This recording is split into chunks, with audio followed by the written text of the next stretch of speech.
The new channel.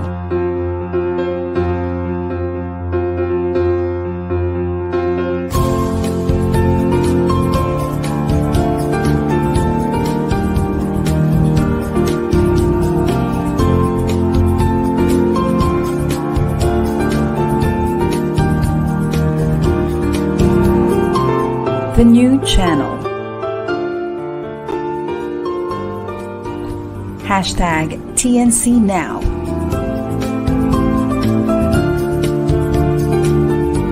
The views, opinions, and insights expressed in the following shows are those of the host, producers, guests, and viewers.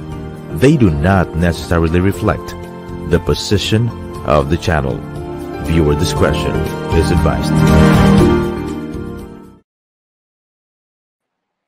Hello and welcome to the new channel. Our passion transforms a community channel that sees all things new.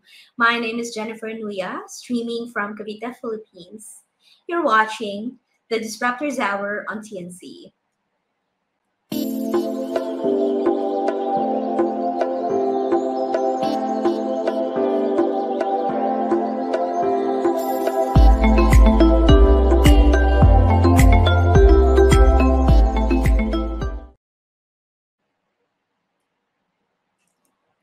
We are extremely excited to have you join us today, and we're eager to delve into the dynamic and ever-evolving topics of leadership, change management, transformation, innovation, and of course, disruption. So whether you possess extensive experience as a business leader, a change agent, or simply possess a deep passion for making a positive impact, we are confident that you will find our show engaging, captivating, enlightening, and of course, inspiring. Our show is thoughtfully crafted with you, our viewers, in mind, and we hope that you'll be able to assist in enhancing your leadership skills so that you can confidently navigate change, drive transformative innovation, and leverage the power of disruption so that you can uncover new avenues for success. Our knowledgeable guest will help you have valuable information, effective approaches, and successful methods that can assist you not only in your personal but also professional pursuits. Prior into digging into today's conversation with our guests, we would like to offer a brief reminder from our partner organization. We look forward to seeing you after this short break. Scientists and policymakers around the world are well aware of humankind's current trajectory towards the devastation of its only and precious home, planet Earth. At unprecedented rates, living species are going extinct. Glaciers and ice caps are melting. Air pollution worsens, and we keep piling up plastics and trash in our oceans and rivers. It's easy to feel overwhelmed and discouraged by such a disheartening trend, a battle that greed, consumption, and unwavering ambition seems to be winning, leading all of us to an extinction-level event. Most efforts over the last 50 years to reverse climate change have failed. Governments at the national levels prioritize local politics and vote-winning initiatives. Companies are designed to exceed profit expectations in order to survive. International institutions are often bureaucratic and biased, and social media has often done more harm than good. The clock is ticking, and key universal indicators point to the need to substantially revert the trend in the next 7 years to avoid the point of no return. So how can we turn this ship around? We must wake up and come together in effective collaboration to jointly get out of the mess we've gotten ourselves into, for the many millions of lives at stake, for the benefit of us all. World System Solutions, WSS, is an NGO with a vision to unite, mobilize, and align humanity in common purpose to solve the climate crisis. WSS offers educational and climate change awareness workshops, guided by profound ethical and spiritual values, and a conviction that through consciously choosing to collaborate, we can reach our personal and collective potential, and synergistic cooperation to reverse the climate crisis and reach harmony amongst ourselves and with our planet. WSS intends to help humanity arrive at the collective agreements and aligned intentions necessary to attain global sustainability. We're building Phoenix, the first comprehensive technology platform to boost humanity's collective creative efforts to build a better world from the ashes of our past choices. Phoenix will radically accelerate global collaboration and innovation. It is designed and built with the guidance of ethics-based collective leadership, fully committed to serve all human beings equally and the planet as a whole. We're already developing Phoenix's first module, Climate Scale, aimed at mitigating greenhouse gas emissions by offering a one-stop shop for all carbon and methane credit projects through a platform that will reduce the risk of greenwashing and unify and supercharge the now fragmented efforts happening around the world. It will also facilitate access to the latest data and expertise, bringing together leaders, researchers, experts, projects, and resources to mitigate the greenhouse gases emissions challenge. We can change. We can do this together. Whether you're a youth activist, a committed politician, a generous philanthropist, a visionary transformational champion, an innovative project leader, or a sustainability expert, come and join the WSS team and be part of the solution the world needs today. For our planet and for the future of all living species and our very own children.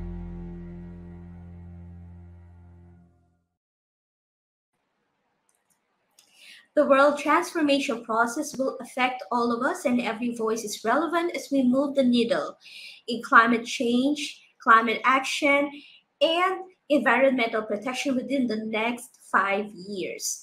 You are a vital piece of the puzzle, and our collaboration will be the thread that weaves together the fabric of all our efforts into a harmonic quilt for the planet. We are flashing there the links that you can click on or copy for later use so that you can interact with the World System Solutions. There are many ways to interact with them, including donation and collaboration opportunities. Thank you. So on to the show. I'm so happy, I'm so thrilled to welcome to the show, to the Disruptors Hour, Florentino A. Hernando, commonly known as Fa. Thank you for joining us today, Fa. Hi, Jen. Thanks for having me here. Hi to the viewers. Pleasure. Thank you so much for choosing to spend your Thursday morning with us. Can you please provide our viewers a brief introduction about yourself and the work that you do? All right. So, hi, everyone. My name is Florentino A. Hernando, but I'm commonly known as Fa. I'm one of the founders and the executive advisor of CEO Insights Asia.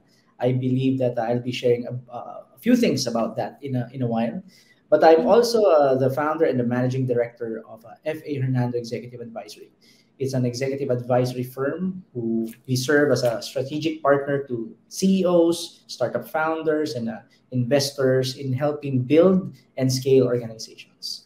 So that's what I do. I hope that we'll have fun talking about it in a few minutes.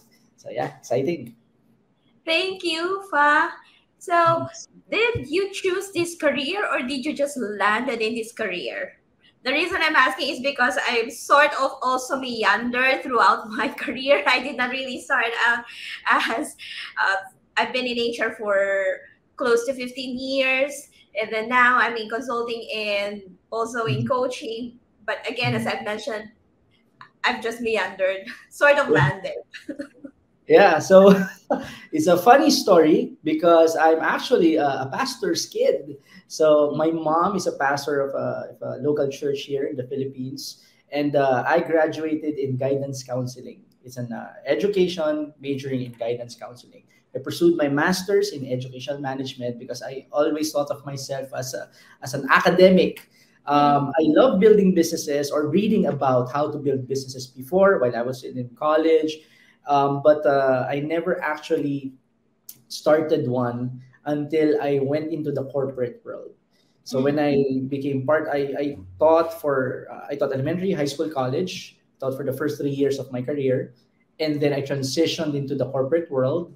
And that's when I saw that there are a lot of things that we can do to improve our organizations here in the Philippines. So that's where I decided to start pursuing my work as an executive advisor to CEOs and the business leaders, because I'm still part of the Academe, but I'm much more hands-on right now. So when people ask me, are you a consultant? I say no, because I'm an executive advisor, and the difference is I'm an operator. I work hand in hand with the CEOs building their businesses. So that's the difference between me and a consultant. And how did CEO Insights Asia come about? That's a very good question. So CEO Insights Asia is a non-profit organization we founded. It was founded by BK Rivera of Sellers Hub and Paula Hilario of Bear Waxing Salon. So they are my clients. They are my client partners. And I was simply thinking of how to add more value to my clients, because that's the way I operate. I always think of how can I add value to the person in front of me, whether it's a formal engagement or not. And when during that time we were formally engaged, and it was the middle of pandemic here in the Philippines, and I was thinking, how can I add more value to my clients? And I realized that what if one of my clients, like Paulo, have some ideas, because he's in a different industry, he has ideas on how to build a sustainable business, and what if he can share that to another client of mine, which is BK Rivera? So we decided to meet once a month and then swap ideas. So the purpose of CEO Insights Asia is to infuse ideas that build lasting companies. So in layman's terms, it's basically helping build profitable and sustainable businesses. So the idea is we get the thrust of the organization is to get ideas from fellow CEOs, practitioners, real world practices, and then install it to our businesses and help one another grow and scale our businesses together. So that's basically how it started. We started once a month, and then we saw some people. We took a photo, posted it in our social media, and then there were a lot of comments saying, "Oh, when's the next one? Maybe join the next one, the next round." And so we saw that there's some traction in it, and then we formalized it and built an organization around it. So sort of a mastermind session every month, and then it became more frequent. Yeah. I didn't know it back then, but it was called the Mastermind pala. I had no idea. I just wanted to add value to my client partners, and then it became an organization. Will it be all right if you can share one case study? For example, one CEO or business leader who came to any of the mastermind sessions and what help that you and the other group members, other CEOs help him or her, and then what was the transformation? All right. It's funny because it's a church that actually benefited a lot from what we do. The reason for that is one of the teammates who organized our CEO Summit. So like I've mentioned, we gained traction, and then we saw some progress in terms of the numbers of membership who's attending on a weekly basis. So we decided to launch what you call a CEO Summit. So it's a once a year event, like a culminating event. Our vision is, we call it a pop-up Harvard. So the idea is to get the best and the brightest business practitioners here in the Philippines, and then infuse their ideas to the audiences, which primarily compose of startup founders, small business owners, and SMEs, small, medium enterprises. And the organizer was part of an organization, a nonprofit organization, as well as a church. So she was the one who organized the whole event. And then I think that was 3 weeks ago when I was asking her or the team. I was asking the team, the ideas that we share here, of course, they are largely coming from me. This is my baby, so it's quite difficult for me to be objective when it comes to sharing, like, how does this principle apply to you? So you have to tell me, because I will always say, as the one who owns the principle or who came up with the principle, I will always say it's great, but customer is king. So you tell me. And then they mentioned that, well, we had an event in the church and we used the principles that we got from your weekly webcast, and it was really smooth sailing because we already done it during the CEO Summit. So that's one of the case studies, that we have. And I would say, okay, so that's good. That's good that you got something that can be applied not only to business but also to different organizations, faith-based organizations, nonprofit. So yeah. And all the more that it is meaningful, right? Because you, as a man of God, you are proud to say that you're a Christian, right? And in all your dealings with your clients, you also share your faith. Yes. It's all the more meaningful that what you are doing in CEO Insights Asia is also being applied in faith-based organizations or in churches. Yeah. I belong to Victory, so I'm from Victory, the fort right now, but I used to be in Victory Parañaque, Victory Alabang, and different Victory Ortiga. So we've been in Victory Christian Fellowship for the past 12 years. So yeah. Regretfully, I wasn't able to join the last year's CEO summit, but I hope not to miss this summit this year. Yeah. It's very exciting because last year, just to give you a background of what happened last year, we have Steve C. of Great Deals as one of our faculty, Kim Lato of Kim Store, Celine Yu of Chevrolet Philippines, Paulo Hilar, si One Tax, Marvin of One Tax, and then Catherine Castro of Beppo. This year, it's a bit more upgraded because we have Chairman Lee of Call Financial as well as his son Edmund Lee.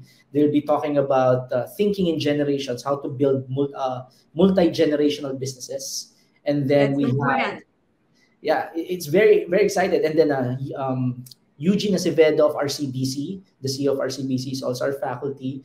And we have Chit Wan of the founder of Figaro. She's now into sustainability enterprises. So she's also the founder of Echo Store. And we're very excited to share now because we haven't posted it yet. But we have President Jik Yong Kang, the president of Asian Institute of Management and the dean as one of the faculty for this year's summit. So it's very exciting. This October happening, extra plug, October 26th, happening at that's good. You already have a tentative date. What day is that? 26. Is that a Friday? Day? Yeah, it's a Friday. Okay, so I'll be able to join. The last time I wasn't able to join because of a Saturday. It was a Saturday, right?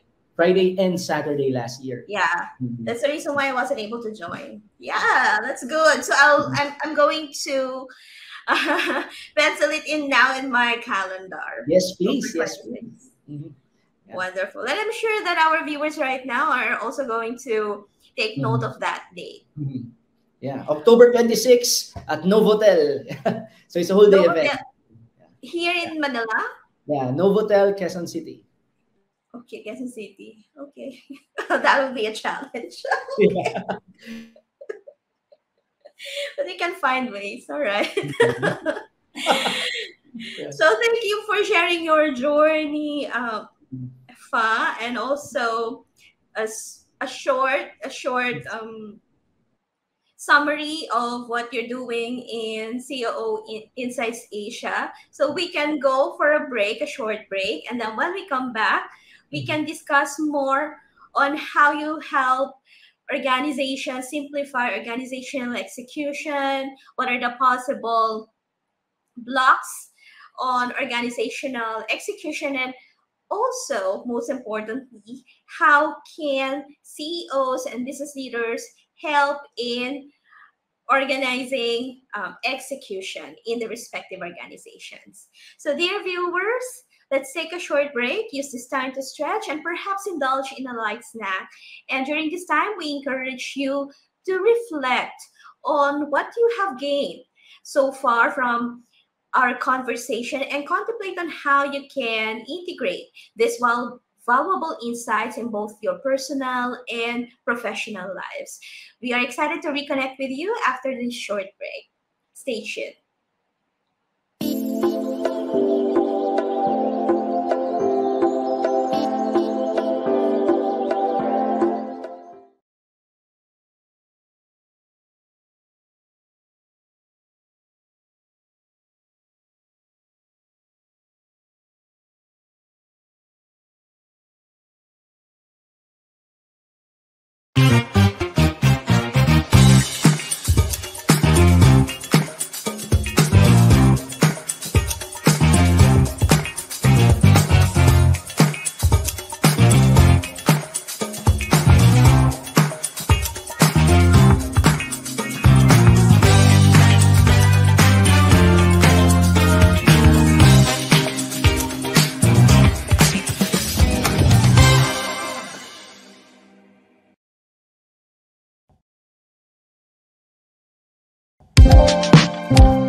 The new channel is an online alternative, new media platform of online shows for people on the go. We know you're busy, so we've made it easy for you to enjoy your own customized playlist of engaging, authentic, and original content.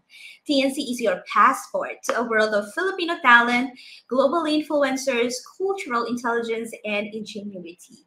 One of our most exciting shows is the Disruptors Hours, airing every Thursday, 10:30 a.m. Philippine Standard Time, which covers everything from leadership and transformation to innovation and disruption, all curated with you, our viewers, in mind. And of course, the best part is you can watch our life-changing show anytime, anywhere, live or on replay via Facebook or YouTube. Follow us on IG, listen to us on Spotify and Apple Podcasts. Just search hashtag TNCNow. We're always looking for new partnerships and sponsorships. So if you're interested in working with us, please email now@thenewchannel.com or send us a DM. We are excited to see what we can achieve together. Before we went on a short break, we were speaking with Florentino A. Hernando, or FA. So FA is the Executive Advisor and Managing Director of FA Hernando Executive Firm, or Advisory, a firm with the purpose of accelerating performance by 100 times. An accomplished enterprise builder and strategic partner of CEOs and business leaders, FA has over 18 plus years of combined experience in executive development, organizational design, management consulting, human capital, academe, church leadership, and as well as being president of the board of directors for businesses and nonprofits. He is also the co-founder and executive advisor of CEO Insights Asia, a nonprofit organization composed of CEOs and business leaders who are building an ecosystem where real-world, progressive management innovations are exchanged. So let's welcome back to the show, Fa.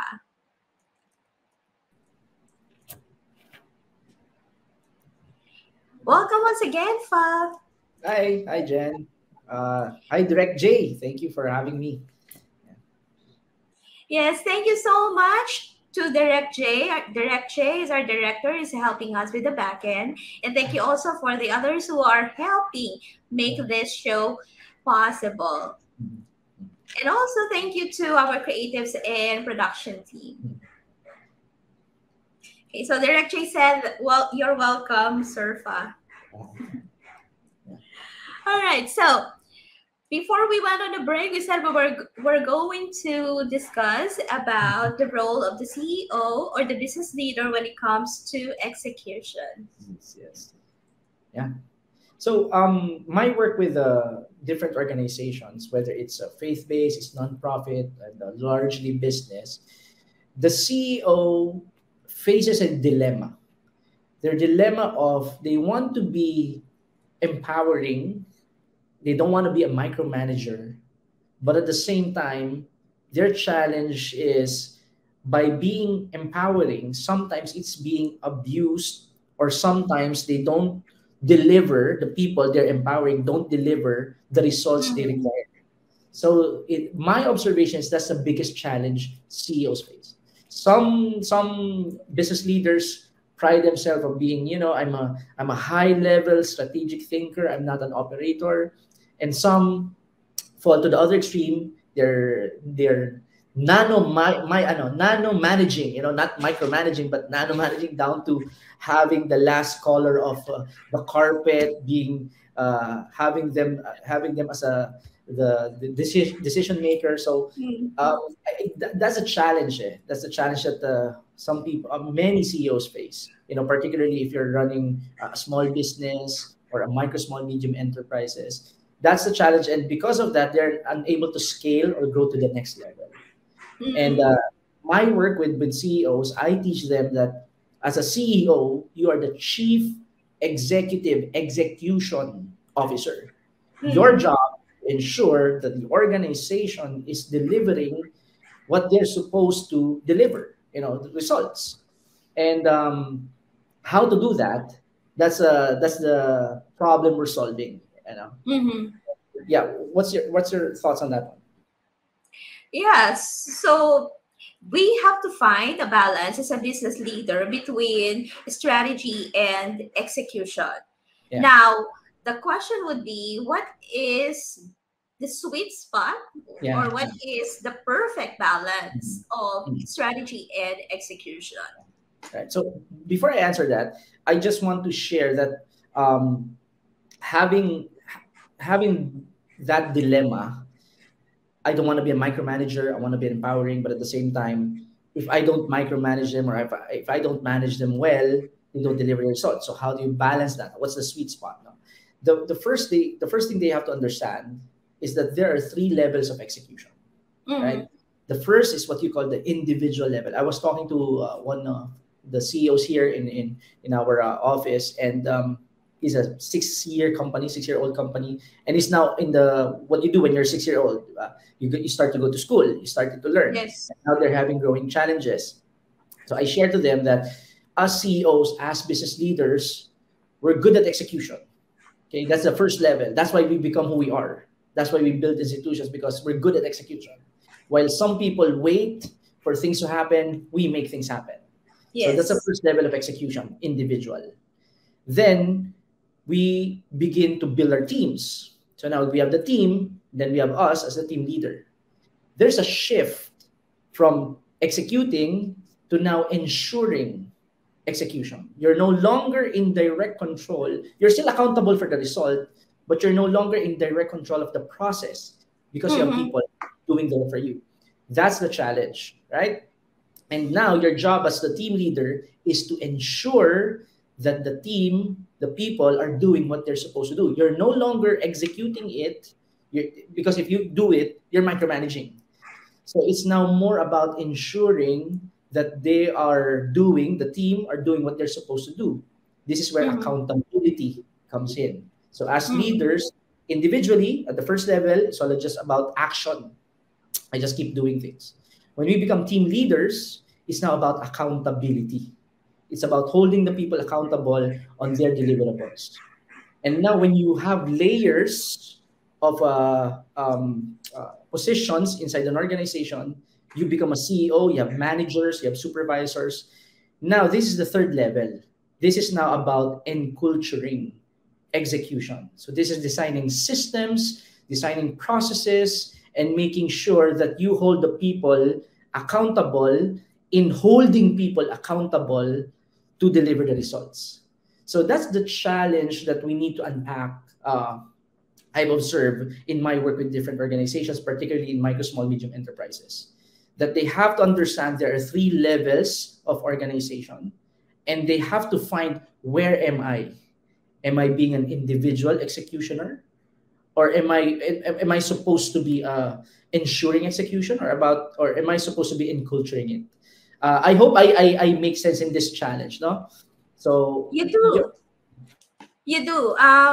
Actually, for those people who are, shall we say, OC, It's Yes, me. they're very good at their individual work. Sometimes when we promote them and they have this technical Yeah. expertise, but they Yes. don't have the Yeah. leadership skills, Mhm. what we call them accidental leaders. Yes. And there is a seeming gap that we're not Mhm. able to address. The problem is they continue to do the work that they do Yes. and Yes. forget that they are Yeah. not only accountable for themselves, but accountable for the whole team. Yeah, agree. I used to have a, when I was still in the corporate, I used to have a manager, an HR manager, and a manager is supposed to be holding the team accountable in delivering results, right? But she was a manager, and she's still doing transactional HR, like she's doing payroll. And I was saying Mhm. like, no, your job as an HR manager is to lead the team, not do the work of the team. Because if you're doing the work of the team, you're kind of expensive to be an individual performer, right? So what I Mhm. did is just, remove you. It will save me a lot of cash in the OPEX overhead, and then I'll just hire a great individual performer, which is way cheaper than your rate as a manager. So Mhm. it's really I want to add on that, no, na um, we that's the challenge then. We promote people. We're good at what we do, and when we're good at what we do, we get promoted, obviously, because Mhm. we're good at what we do. But now, when we become team leaders, we're no longer about doing the work, right? It's about the people, and like what you mentioned. There's a gap of the development because we get trained for technical skills, the functional skills, but there's no training for Mhm. leading people. And those are two different skills. Yet I'm not saying leadership is better than technical skills. No, they are just different skills. So you have to understand that, am I being a leader or am I being a functional? There's no problem. If you want to be a functional performer, that's fine. Be a specialist, right? Don't manage people because frankly, there are some people who are good at what they do, but you don't want to put people under them because they'll terrorize them, right? And there are people who are not really good at what they do, but they're good at bringing out the best in the people they work with. So we need to Mhm. promote those people, right? I hope I'm making a sense. So going back, I've harped on it a bit. How do you find the sweet spot? It's really about focusing on being firm on the outcome, the result you both aligned with and agreed upon, but being flexible on how they achieve that. So long as it's within your framework of values, then they are free to do how you can um, achieve that goal. Figure it out. But we will be having a meeting on the outcome, right? On the specific date. Like if we mention like Friday, we'll talk about the result, the expected result we both agreed upon. And how you do that, you figure it out. But I'm here. I will help you. I will provide resources. But at the end of the day, it's your numbers.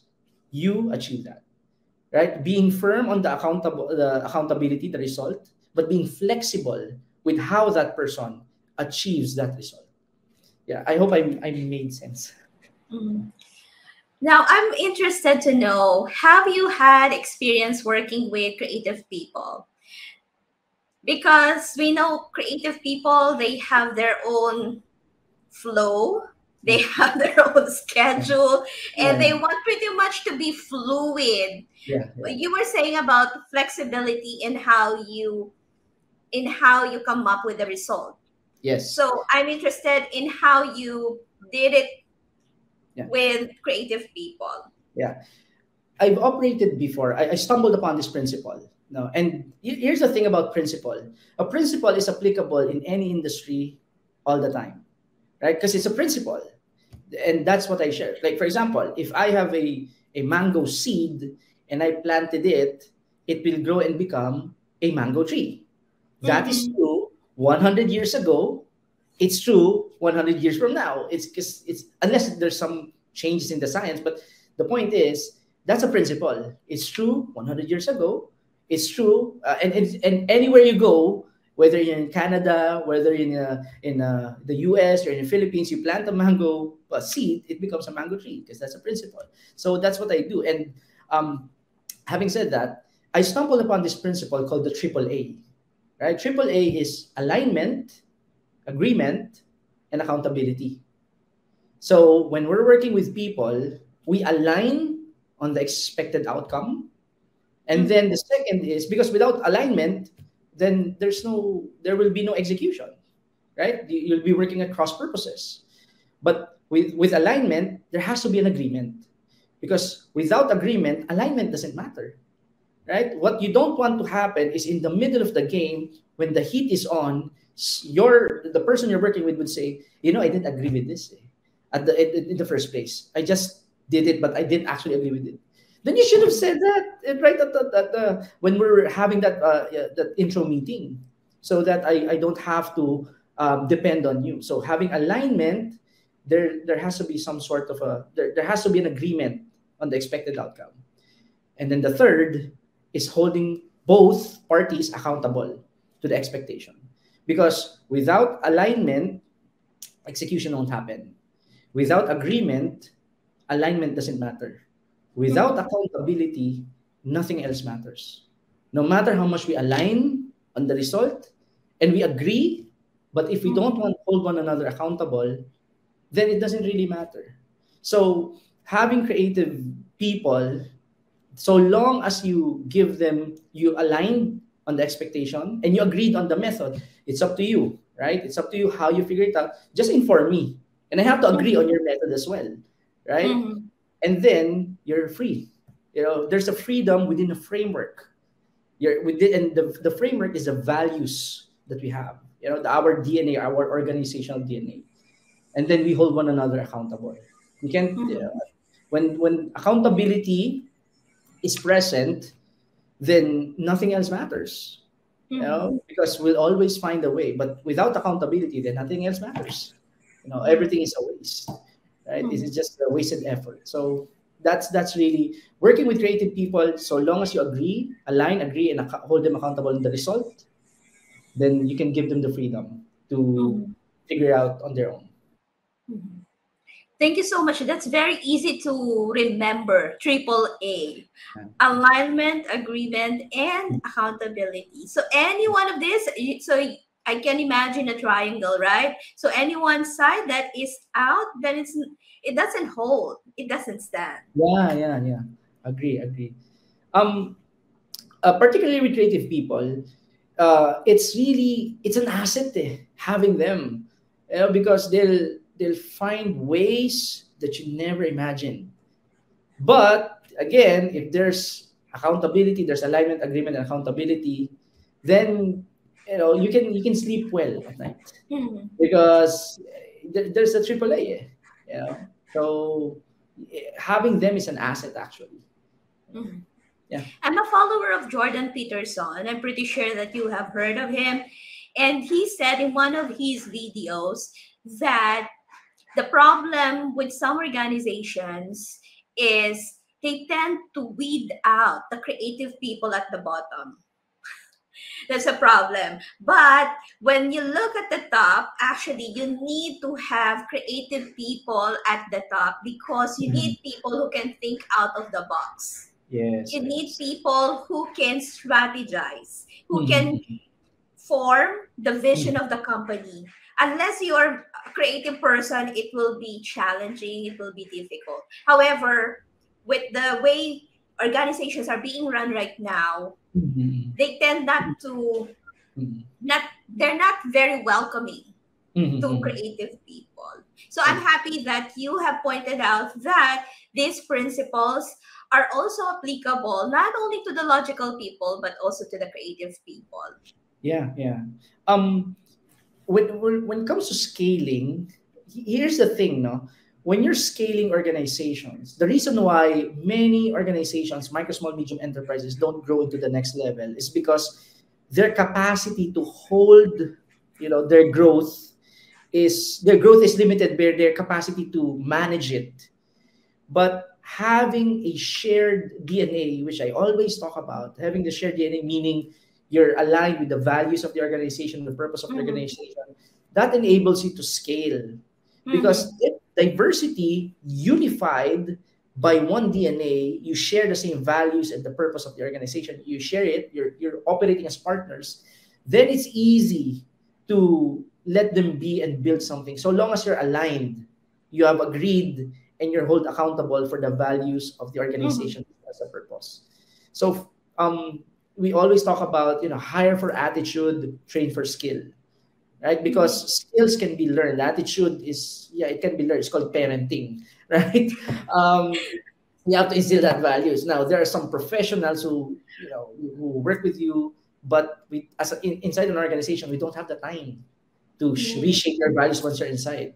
So the idea is you want to attract the people who share already the same values as yours, and then help them, together build an organization that can benefit your customers and then make this world a better place. 'Cause I guess that's the point of building a business, right? To make this world a better place. Yes. Otherwise, what's the point, right? Yeah. Totally agree with you.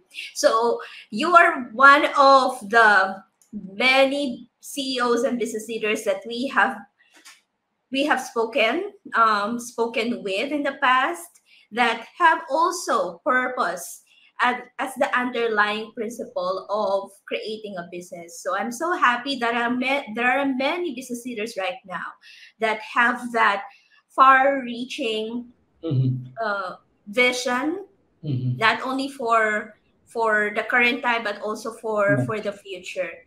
Now, this has been a very inspiring and very empowering conversation. Fa, thank you so much for joining us today. Thank you for choosing to spend your time with me and with our viewers.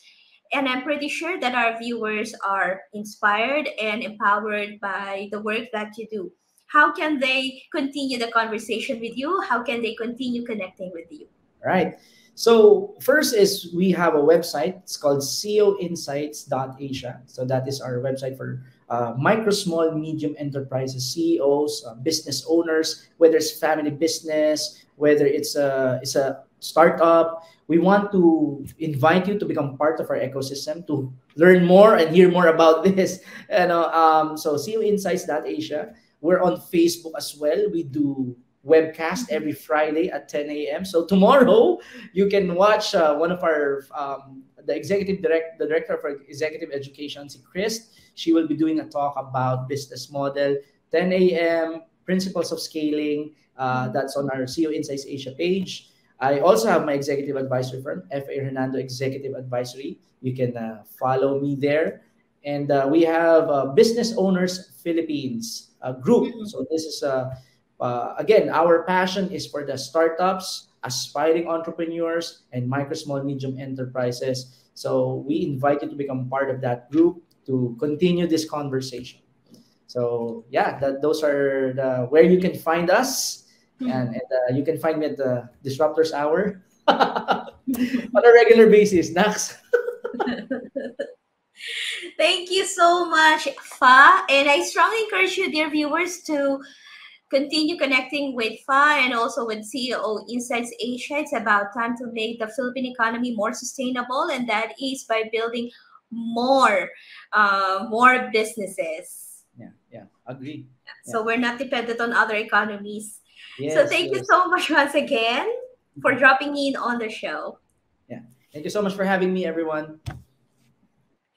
Dear viewers, thank you so much for being here, and see you next Thursday, July 13, 2023 at 10:30 a.m. Philippine Standard Time. Enjoy the rest of your day or evening, depending on where you are in the world. God bless everyone.